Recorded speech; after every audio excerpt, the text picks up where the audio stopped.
Hello guys, how are you doing? Ask Coach Ruth is back.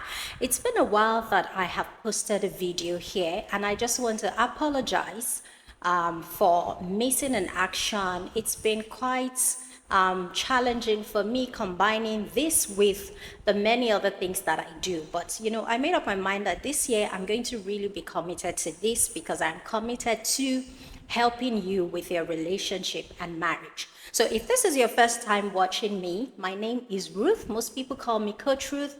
I'm the founder of Ruthsmarriage. I am a marriage counselor and therapist. And one of the things that gives me the greatest joy is to see that people have thriving and happy marriages.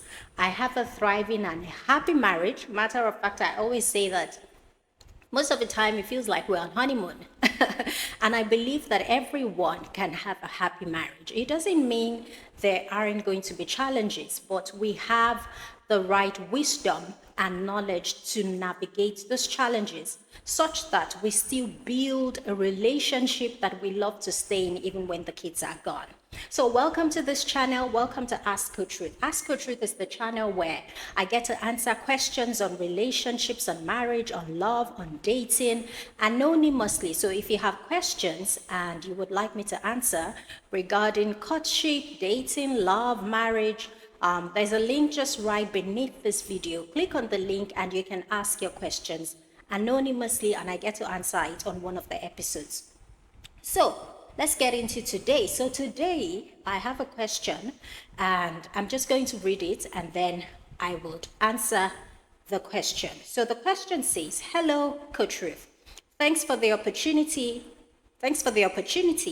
I'm currently dating a man that is 15 years older than me, divorced with 2 kids, and is now in the university to get a degree. I am a UK medical doctor and I am currently ready to settle down. I have everything going for me. I started dating this man because I really enjoy his company. He is a driving instructor and he taught me how to drive. That's how we met. I like this man. He's not lazy, very kind, down to earth. The reason for his divorce was that his wife, who is a white woman, physically, emotionally abused him. The thing is, I'm ashamed to introduce him to my family in Nigeria. Am I settling for less? Okay, so let's take this question in bits. First of all, you're not settling for less by marrying someone who has been divorced before. Things happen, people get divorced, people learn their lessons, they move on. And I do not believe that people who have been divorced should be stigmatized such that, nobody wants to marry them. What is important is that at some point in their life, they made a bad decision, and then they have come out of that place and they have started to learn how to do things better. They have grown from it. And I believe that God is a God of second chances. He gives people chances. So you're not settling for less. However, I think that before you get married to a divorced person or before you get married to anyone in general, you want to be sure that you have done the right thing before making that decision. So I always tell people that you don't marry people because you like them or because you get along with them. I could get along with a lot of people. Matter of fact, you could get along with all kinds of people. You could get along with someone and then later on you realize that, oh, this person is an armed robber. But you got along. I mean, if you think about it, if you meet someone at the airport, for instance, and you're sitting beside each other and you got talking, chatting, and you got along well, just general discussions, and the conversation was nice. You guys laughed and all that while waiting for, for your flight. And then later on, you hear that this guy beats his wife. So just because we get along with people doesn't mean we should marry them.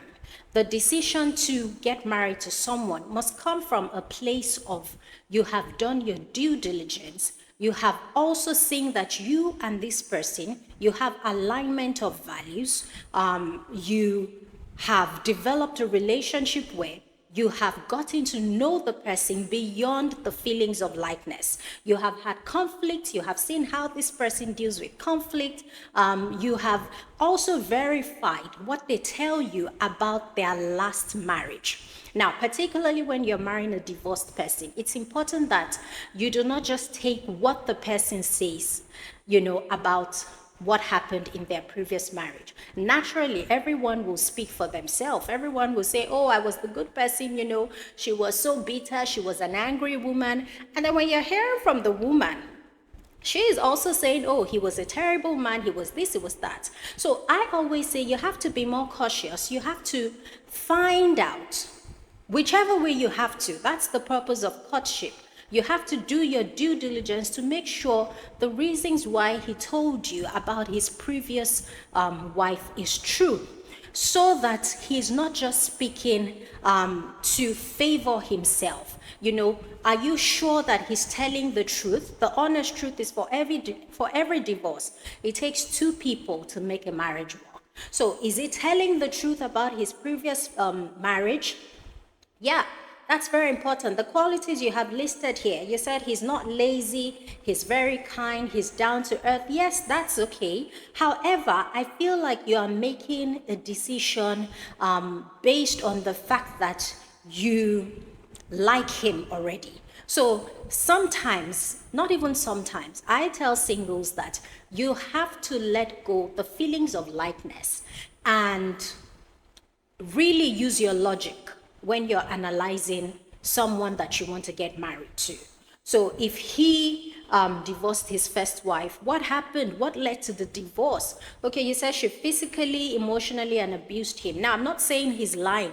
What I'm saying is that make sure that make sure that you are sure that he's telling you the truth.